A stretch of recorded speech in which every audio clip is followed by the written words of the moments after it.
जय श्री कृष्ण। हम देख रहे थे विश्वा एक भक्त जो नास्तिक था, वह किस प्रकार आस्तिक हुआ और अपनी लाचारी की अवस्था में बैठे बैठे भगवान का नाम लेता रहता था। कुछ और काम ही नहीं था। अगले दिन उसकी पत्नी आ गई। विश्वा ने सारी घटना बताई। पत्नी बोली, आप मानते ही कहाँ हो ईश्वर को? ये ईश्वर ने नहीं किया तो किसने किया? घर बैठे वो व्यक्ति भोजन देने आ गया। प्रेरणा तो भगवान की ही थी।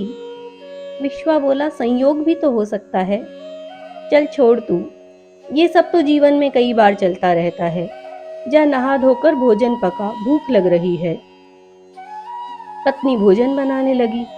विश्वा को फिर अविश्वास सा हो गया था। 1-2 महीने में वह स्वस्थ हो गया।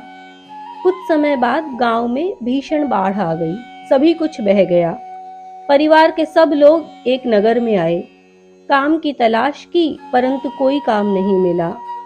विश्वा ने बहुत कहा कि वह पढ़ा लिखा है, परंतु कोई भी नहीं मानता था। उसका पढ़ाई का प्रमाण पत्र पानी में बह गया था। आखिर हार कर पेट भरने के लिए उसे मजदूरी करनी पड़ी। पत्नी अब भी पूजा पाठ आदि करती थी।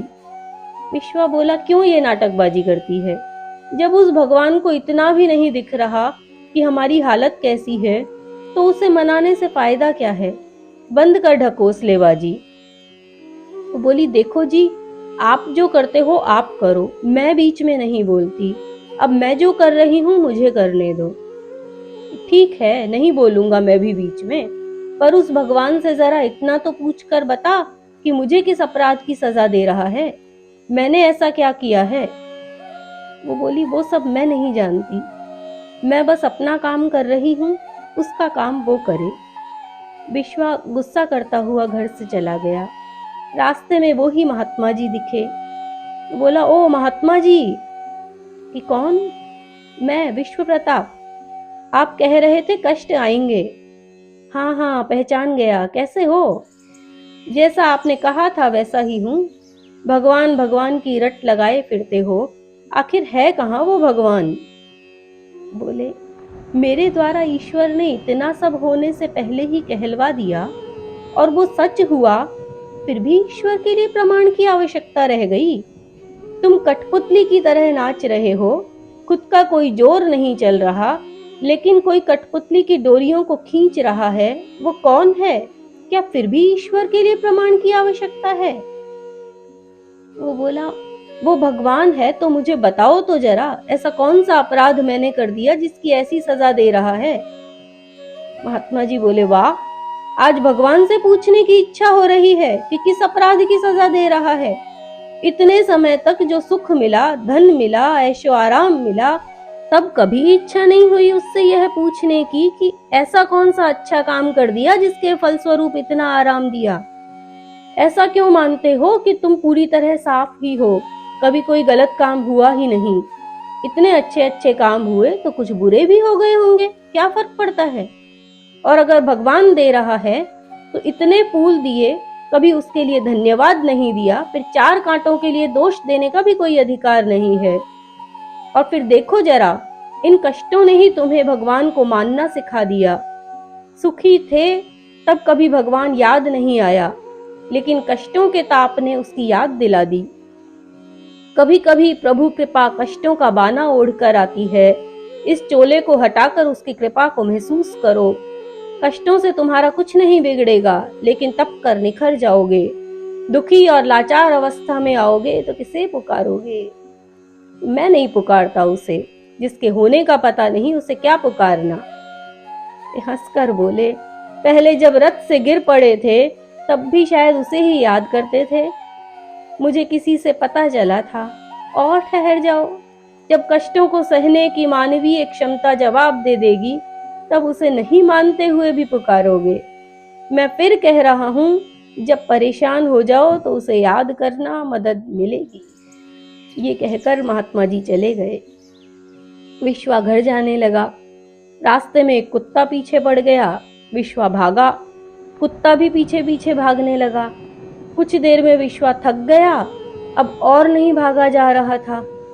बचने के लिए पास ही कुछ गहरे से गड्ढे में कूद गया। कुत्ता वापस चला गया, लेकिन विश्वा से अब गड्ढे से बाहर नहीं निकला जा रहा था। मदद के लिए लोगों को आवाज दी, लेकिन उधर से कोई नहीं आता जाता था, इसलिए निराशा ही हाथ लगी।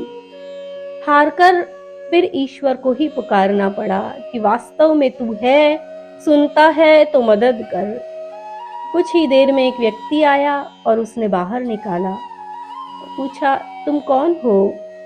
व्यक्ति बोला, नगर सेठ रकमचंद का पुत्र धर्मचंद। ये कहकर वो व्यक्ति चला गया। विश्वा महात्मा जी से मिलना चाहता था, उन्हें खोजा। कुछ देर के प्रयत्न के बाद मिलना हुआ। बोले, क्या बात है, इतनी जल्दी कैसे याद आ गई? उसने सारी घटना बताई। महात्मा जी बोले, वो व्यक्ति जो भी आया वह संयोग भी तो हो सकता है। विश्वा बोला, ये संयोग इतनी देर से क्यों नहीं हुआ जब मैं लोगों को मदद के लिए पुकार रहा था? फिर जब सिर्फ भगवान को कहा तब बिना बुलाए ही वह व्यक्ति आ गया। क्या नाम बताया था उसने? हाँ, नगर सेठ रकमचंद का पुत्र धर्मचंद। क्या क्या नाम बताया? धर्मचंद।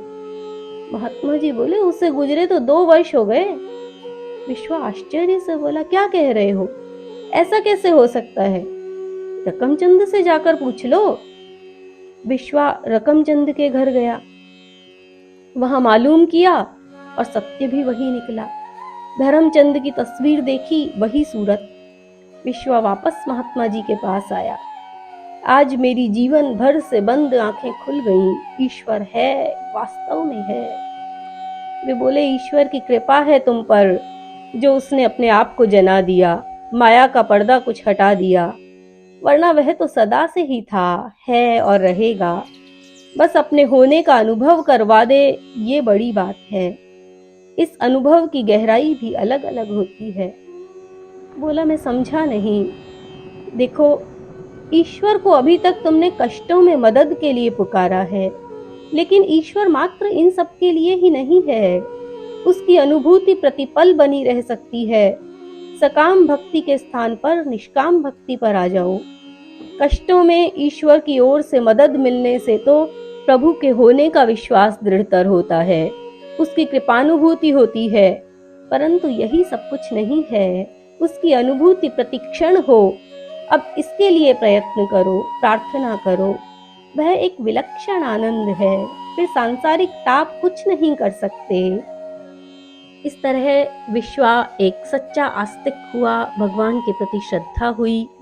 लेकिन आगे अब उनके जीवन में क्या घटना घटित होती है, यह हम अगली कड़ी में देखते हैं। जय श्री कृष्ण।